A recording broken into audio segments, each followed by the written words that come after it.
Hello guys, welcome back to my channel. క్రిదారెడ్డి Bigg Boss season 8 12th వీక్కి సంబంధించిన nominations హౌస్లో చాలా ఇంట్రెస్టింగ్గా సాగుతున్నాయి. బిగ్ బాస్ సీజన్లలో ఎప్పుడు ఇలాంటి నామినేషన్స్ అయితే జరగలేదు. ఆల్రెడీ ఎలిమినేట్ అయి వెళ్ళిపోయిన కంటెస్టెంట్స్ వచ్చి ఉన్న వాళ్ళను నామినేట్ చేయడం చాలా ఇంట్రెస్టింగ్గా అయితే ఉంది. నామినేషన్ ప్రాసెస్ వాళ్ళ నామినేషన్లో పాయింట్స్ చాలా వరకు హౌస్మేట్స్కి హింట్స్లా కూడా యూజ్ అవుతాయి. కరెక్ట్గా యూజ్ చేసుకున్న వాళ్ళకి వెరీ యూస్ఫుల్ ఇన్ఫర్మేషన్ అనే చెప్పాలి. అందరూ వచ్చి నిఖిల్, పృథ్వీ, యష్మి, ప్రేరణ కలిసి గ్రూప్ గేమ్ ఆడుతున్నారని చెప్పారు. శేఖర్ భాష చాలా క్లియర్గా చెప్పారు, నిఖిల్ చాలా బాగా గేమ్ ఆడుతున్నాడు, మీ గ్రూప్ అంతా కలిసి చెడగొట్టద్దు అని. ఇలాంటి పాయింట్స్ అన్నీ వాళ్ళు తీసుకొని వాళ్ళ గేమ్ని కనుక చేంజ్ చేసుకుంటే ఖచ్చితంగా టాప్ 5లో అయితే ఉంటారు.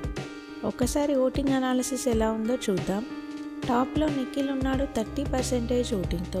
నిన్నటితో కంపేర్ చేస్తే నిఖిల్ ఓటింగ్ పర్సెంటేజ్ అయితే పెరిగింది. అందరూ వచ్చి నిఖిల్ని నామినేట్ చేయడంతో ఎంతో కొంత నిఖిల్కి ప్లస్సే అవుతుందని చెప్పాలి ఈ ఎపిసోడ్. సెకండ్ ప్లేస్లో నబీల్ ఉన్నాడు 28% ఓటింగ్తో. నబీల్ నామినేషన్లోకి రాక చాలా డేస్ అయినప్పటికీ తన ఓటింగ్ బ్యాంక్ అయితే అలాగే ఉంది. తన ఓటింగ్ పర్సెంటేజ్ అయితే మంచిగా ఉంది. థర్డ్ ప్లేస్లో ప్రేరణ ఉంది 15% ఓటింగ్తో.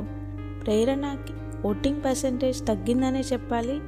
లాస్ట్ టైం నిఖిల్, ప్రేరణ ఇద్దరు నామినేషన్లోకి వచ్చిన ప్రేరణకి టాప్ ఓటింగ్ అయితే వచ్చింది. నిన్నటి ఎపిసోడే కాదు, ఈరోజు ఎపిసోడ్ కూడా వరస్ట్ ఎపిసోడ్ అనే చెప్పాలి.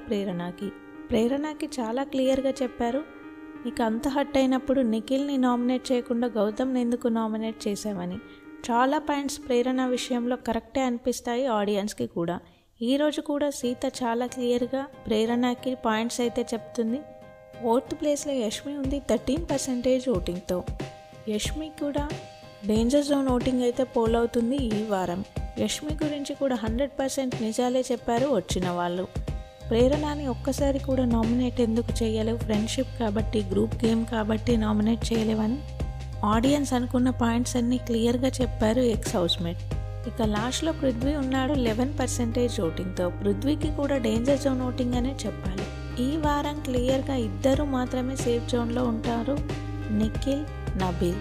ముగ్గురు కూడా డేంజర్ జోన్లో ఉన్నారు, ప్రేరణ, పృథ్వీ, యష్మి. వీళ్ళ ముగ్గురులో నుంచి ఎలిమినేషన్ అయితే ఉండబోతుంది.